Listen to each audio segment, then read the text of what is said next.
iPhone SE iOS 10.3.3 versus iPhone SE iOS 11 Beta 10. That video is coming up right now. Let's go.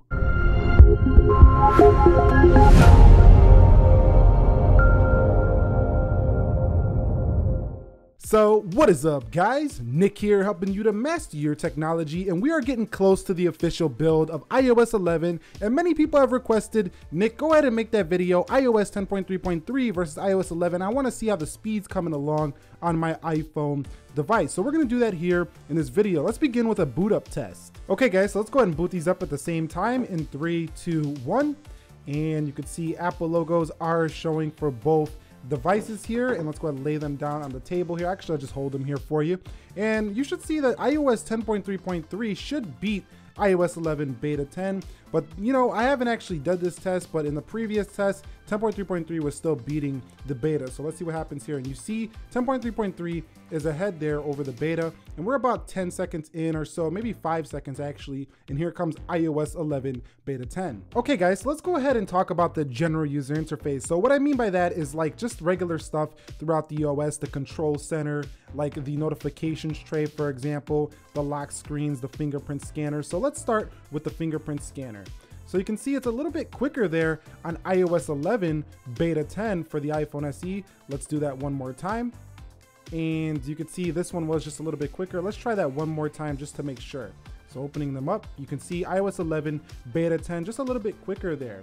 Now over here on 10.3.3, it seems like the control center is still a little bit more snappy than on iOS 11. So if I pull up, you can see sometimes it doesn't respond, and there it goes. So you can see just a little bit more snappy here, I would say, on 10.3.3 for the control center, but it's still coming along nicely here on iOS 11. You can see on your SE, you're gonna get these nice 3D touch-like features here for this little small boy here in the iPhone SE. So over there, pulling them down, let's go ahead and try the notification trays now. You can see no issues there on either. One more time, no issues there. Scrolling through the applications, it looks okay on both. I don't see much issue there. I've been seeing a little bit of a lag there. There it goes again. So still have that little lag when we go into the notification or the widgets tray over here on iOS 11. It doesn't happen after the first time, but every time you boot this up, that seems like it happens there for the SE. So let's go ahead and close everything out, and let's get into our speed test now. Okay guys, so let's begin with calendar on both devices. You can see it looked a little bit quicker there for iOS 11. Coming back home, let's try the calculators on both devices. Looked a little bit faster there for 11 again. What about the clocks? You can see a little bit faster there again on 11, so system apps are coming along nicely. Looked like the camera was a little bit quicker there for the SE on 10.3.3 there. So coming out of there, let's go ahead and go into weather. And you can see weather was better for iOS 11 Beta 10. So what about Safari here? So you can see Safari is open first for the iPhone SE on the left, then on the right. What about Instagram? We're gonna go ahead and go into Instagram here. You could follow me at the Nick Ackerman channel. This is where I post behind the scenes stuff related to this channel. Going into Twitter here. Let's see what happens on this one. And you can see Twitter is first here for 10.3.3. What about YouTube's? So YouTube looks pretty good. Let's go ahead and go into library. It looks like it's a little faster on 10.3.3.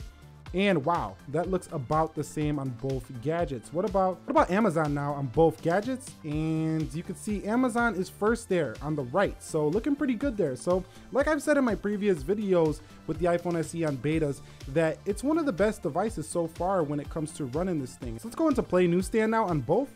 And you can see Play Newsstand is first there for iOS 11, surprisingly. Let's go into the App Store. Let's see how good the App Store is running. Running quite well there on the right. So going in the Subway Surfers now, Barcelona on both of them. Shout outs to anybody watching this video from Barcelona. And you can see 10.3.3, a little bit better optimized for gaming. You can see 11 just a little bit slower on gaming. So gamers on your SE, you're gonna have a little bit of issues with iOS 11 in comparison to 10. So it looks like Temple Run was about the same on both of them. Maybe a slight speed increase over the 11 on the 10.3.3. Going in the settings here, about the same. Let's go ahead and go into Geekbench now on both devices. See, Geekbench was ready to go for its testing on 10.3.3. Coming home, let's go ahead and go into Snapchat now. And you can see Snapchat looks to open about the same on both of them. So let's go ahead and get into settings now. And you can see about the same there. Let's get into Geekbench, about the same there. What about Snapchat? You can see Snapchat opens about the same there on both. In terms of multitasking, it's not gonna be any different on either. So let's go ahead and run a Geekbench now on both of these devices with their respective softwares, hit CPU, and I will be back when they are done running their benchmarks. Okay guys, so I get a final score of 2531 on the single core for the iPhone SE there on 10.3.3 and 2516 on iOS 11 beta 10. For the multi-core score, we get a 4411 on 10.3.3 and a 4406 on 11 beta 10. So definitely a win here all around to 10.3.3. Now in terms of battery life, I've noticed that they're actually quite similar. There hasn't been a huge drop off when it comes to iOS 11, and it's actually got better on the SE over these last few updates on iOS 11. So we're going to be covering the full official review here, but I would say overall the winner here in this test is definitely going to be 10.3.3. It's still a little bit more stable. The GM build should be dropping early next week or in a couple of days, so stay tuned for that. We will be doing a full review on them. And if you're new here, consider subscribing for more technology videos like this. Nick here helping you to master your technology. Be sure to be well. I will catch you all in the next one, and peace.